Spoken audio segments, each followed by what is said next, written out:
Hey, what's up, lightboltjoe here. Today we are going to discuss the brand new 2021 HBO Max, really Warner Brothers original film, Malignant. This is co-written by James Wan, directed by James Wan.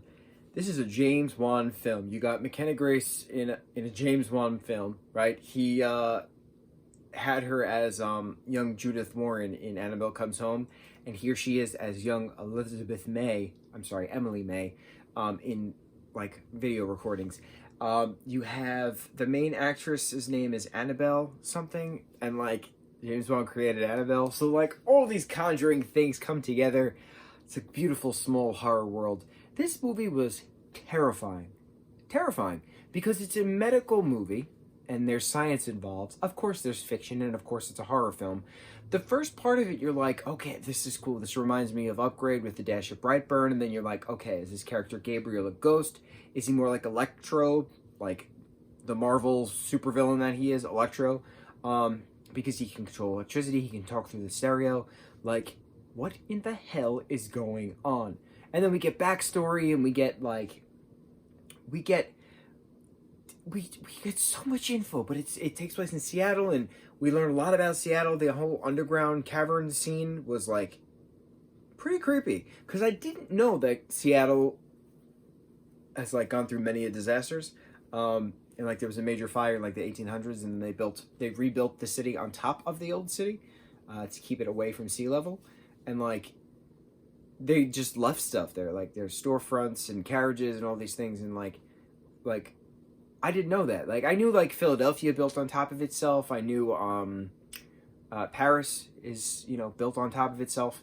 And we just watched As Above, So Below. So, like, I had that in my head, and I'm watching this, and I'm like, oh, this is great. They're going to the bowels of hell right now. But it's like, who is Gabriel in relation to this Maddie person? But Maddie's real name is Emily. And it's just like, all these things are going back and forth, and, like, murder after murder, and crime scene after crime scene, and the transitions that James Wan does when he goes from dream world to real world, oh my god, it was insane. It was like watching a video game at some points. The whole police murder scene in the station, like, insane. And then, like, the twists and stuff at the end, revealing who Gabriel actually is, that he is, in fact, the parasitic twin of Emily, like, terrifying. And I say terrifying because, like, I know these things.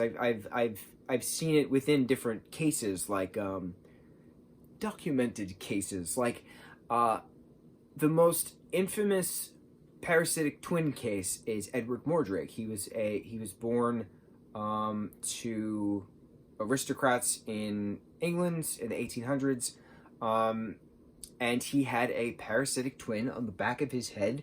And he grew his hair out long so he can cover the twin, but sometimes like the head would like go like that, or like Edward would always swear that the evil twin would whisper these terrible horrible things, like to do these terrible horrible crimes, and then he wound up actually killing himself at the age of 23. That is the most notorious parasitic twin case in medical history, in recorded medical history. Let me just take all of that together.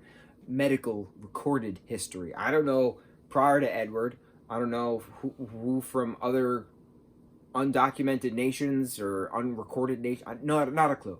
But it's just so creepy because Edward Mordrake is featured in 3 episodes of American Horror Story Season 4, which are incredible episodes, and the parasitic twin is the one who decides who lives or dies, and it's mind-boggling. So to have that amplified in a James Wan kind of twist, in like a video game kind of setting, like there's some moments where like Gabriel takes over Emily, whose real name is Maddie, well, vice versa, and like you're just crazy, and like how he reawakened because of her abusive like husbands, like insane. Why she had 3 miscarriages is because he's been feeding off of them.